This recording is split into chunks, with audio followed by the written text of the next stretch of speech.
te lo explicamos con peras y manzanas. Estas elecciones serán las más grandes en la historia del país. Se elegirán 21.368 cargos federales y estatales en las 32 entidades federativas y podrán votar 94.9 millones de personas. Hay mucho en juego. Se elegirán 500 diputaciones federales, 15 gubernaturas, 30 congresos locales, 1.900 ayuntamientos y juntas municipales. No hay entidad federativa en donde no se renueve algún cargo de elección popular. Las gubernaturas en juego son Baja California Sur, Campeche, Chihuahua, Colima, Guerrero, Michoacán, Nayarit, Nuevo León, Querétaro, San Luis Potosí, Sinaloa, Sonora, Tlaxcala y Zacatecas. Estas entidades también renuevan sus congresos locales, junto con Aguascalientes, Chiapas, Ciudad de México, Durango, Estado de México, Guanajuato, Hidalgo, Jalisco, Morelos, Oaxaca, Puebla, Tabasco, Tamaulipas, Veracruz y Yucatán, donde se renovarán solamente los congresos locales. En el caso de Coahuila y Quintana Roo, solamente se renuevan 38 y 11 ayuntamientos, respectivamente. En estos momentos nos encontramos en el periodo de precampañas, las cuales, dependiendo de tu estado, terminan el 31, 12 o 16 de febrero, respectivamente. En el caso de las campañas, el periodo de inicio varía por estado, pero la gran mayoría comienzan entre el 4 y el 24 de abril, salvo en el caso de Colima, Guerrero, Nuevo León y San Luis Potosí, donde las campañas inician el 5 de marzo, y Chiapas y Tlaxcala, donde iniciarán el 4 de mayo. En el caso de los diputados federales, el periodo de precampaña termina el 31 de enero y las campañas inician el 4 de abril. La jornada electoral se realizará el 6 de junio y ese mismo día iniciará el famoso programa de resultados preliminares, PREP. Los conteos rápidos comenzarán un día después y el 23 de agosto podremos conocer los resultados finales. Además, esta podría ser la primera elección en que las campañas se realicen principalmente de manera digital por la pandemia del COVID-19. En algunas entidades, las autoridades sanitarias pueden determinar si se realizan o no actividades de congregación masiva, por lo que las autoridades electorales instan a los candidatos a aprovechar al máximo las plataformas digitales para llevar a cabo sus campañas. Yo soy José Manzano y esta fue una explicación de las próximas elecciones este 2021. Esta mañana conversé con el consejero electoral del INE, Uki Espadas, quien es uno de los nuevos consejeros que llegaron recientemente a esa institución y platicamos sobre el trabajo del INE de cara a esta elección. Vamos a ver la conversación que tuve con él esta mañana. Gracias por aceptar esta conversación, consejero. Estamos ante las elecciones más grandes de la historia, las cuales implicarán un desafío mucho mayor debido a que tendrán que ser realizadas en medio de la pandemia ocasionada por el coronavirus. ¿Cuáles son los principales retos que implica la pandemia para el INE en la organización de esta elección? A ver, bien, digamos, en términos generales, el reto amplísimo del INE es garantizar simultáneamente que los ciudadanos puedan ejercer a plenitud su derecho al voto y al mismo tiempo evitar que las actividades vinculadas con esto se traduzcan en un incremento de contagios. Este fue el reto que enfrentamos en Hidalgo y Coahuila. Quiero decir que lo hicimos con éxito. Al concluir los procesos y con los análisis estadísticos correspondientes, quedó claro que el proceso electoral, tanto en su preparación como la propia jornada electoral, no fueron instrumentos de incremento de los contagios. Ahora bien, esto tiene distintos elementos. El primero de ellos es la protección de la gente que tenemos actualmente afuera, tratando cotidianamente con los ciudadanos, empezando por los casi 7,000 trabajadores del instituto que se encuentran en los módulos del registro, casi 400 módulos del registro federal de electores, que todos los días reciben ciudadanos que están tramitando una nueva credencial, un cambio de domicilio, una reposición por extravío, en fin, un duplicado, las cosas que se hacen ante estos módulos.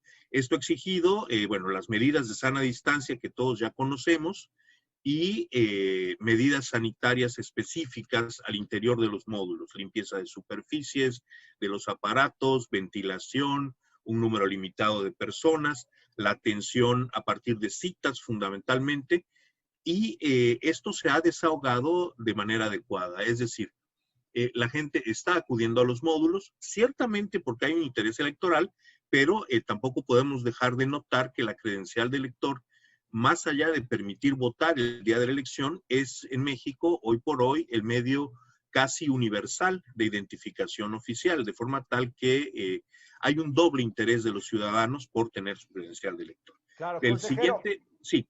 Hemos visto que el INE ha bajado spots de las coaliciones Va por México y de Juntos Hacemos Historia por constituir actos anticipados de campaña. ¿Qué otras prácticas indebidas han notado por parte de los partidos durante este periodo de pre-campañas?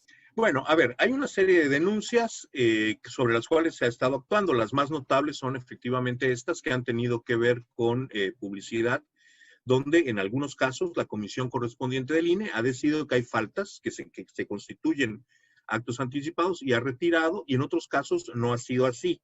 En este último escenario se encuentra la promoción de Morena en relación con la vacuna contra el COVID, o la propaganda de otros partidos, como el PRD, sobre las acciones de sus gobiernos. Es decir, hay una distinción entre lo que son las acciones de sus gobiernos y lo que puede ser realmente propaganda electoral, que tiene que ver fundamentalmente con la promoción de candidaturas y con la promoción del voto.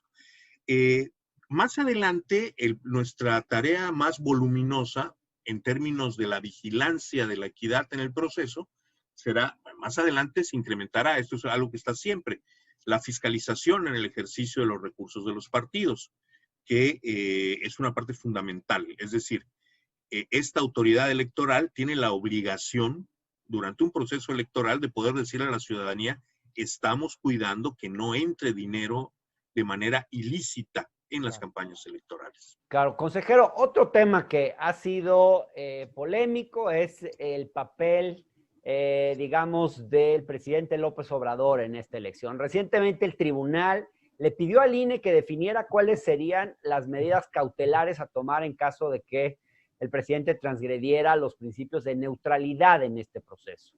Y también Lorenzo Córdoba ayer anunció que se tendría que dejar de transmitir la mañanera a partir del 4 de abril por tratarse de propaganda gubernamental.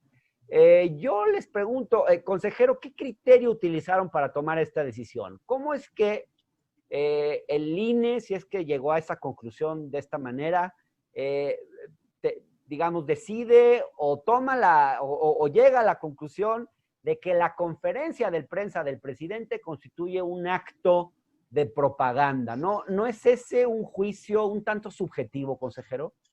A ver, primero, no hay un acuerdo en ese sentido. Okay. Esto es algo que se ha venido discutiendo sobre lo que se han dictado disposiciones en el pasado. Ocurrió en el caso de la elección de Coahuila e Hidalgo y al final el tribunal no la aceptó. A ver, yo no comparto la opinión del presidente del instituto en este punto particular. Es decir, yo no creo que estas conferencias mañaneras se puedan entender por sí mismas, y esto es un punto importante. Es decir, que el presidente de la República salga per se a hablar hora y media, 2 horas, 3 horas, todos los días públicamente, no me parece a mí que por sí mismo represente propaganda gubernamental o que tenga un peso en el proceso electoral.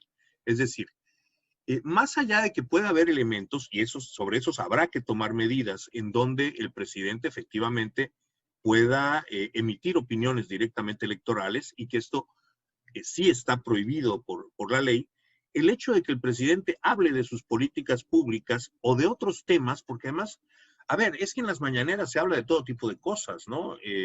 El presidente da opiniones morales, da pues, opiniones sobre la historia de México, y sí, de repente, da opiniones sobre otros actores políticos que son contendientes en las campañas electorales. Entonces, mi opinión en ese sentido, reitero, no es que deba prohibirse la transmisión íntegra de las mañaneras, que es una posición que está en el Consejo.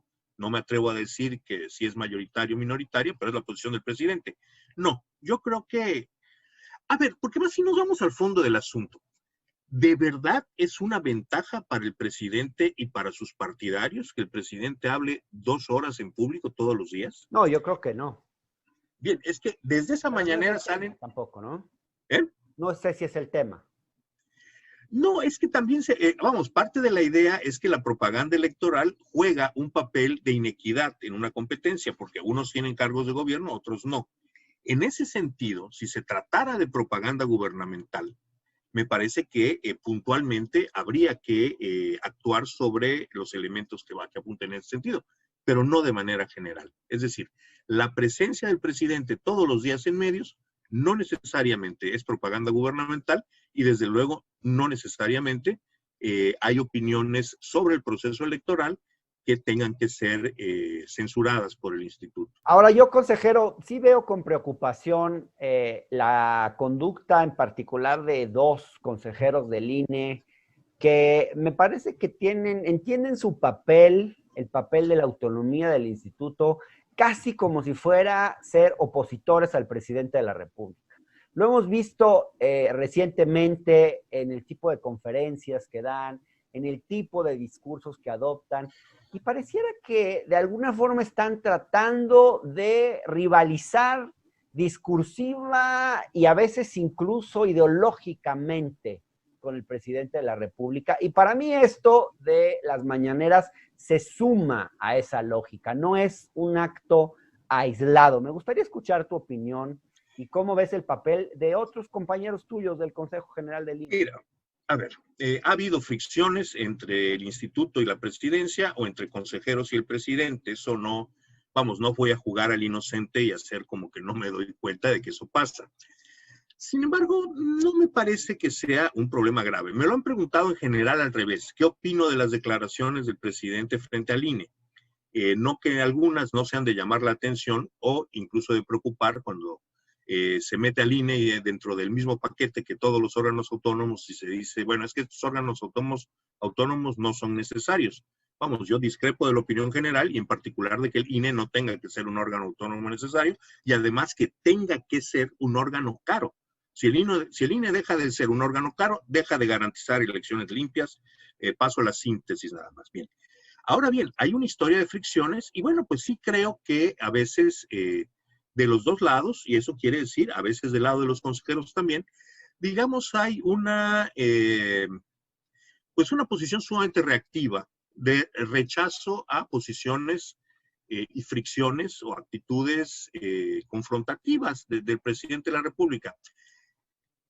No comparto esas posiciones, pero tampoco me parece que sean graves. Es decir, en una democracia las autoridades entran en contradicción. Todavía en México tenemos mucho esta idea heredada del viejo régimen de que las instituciones tienen que caminar todas agarraditas de la mano, en armonía y sin contradicciones. En ninguna democracia ocurre esto. Hombre, volteemos a ver a los Estados Unidos el día de hoy para ver a qué niveles pueden llegar las tensiones entre instituciones. Es decir, pero el INE tiene que reafirmar su papel de árbitro y el hecho de que algunos consejeros quieran rivalizar políticamente con el presidente puede afectar el carácter de árbitro de esta institución.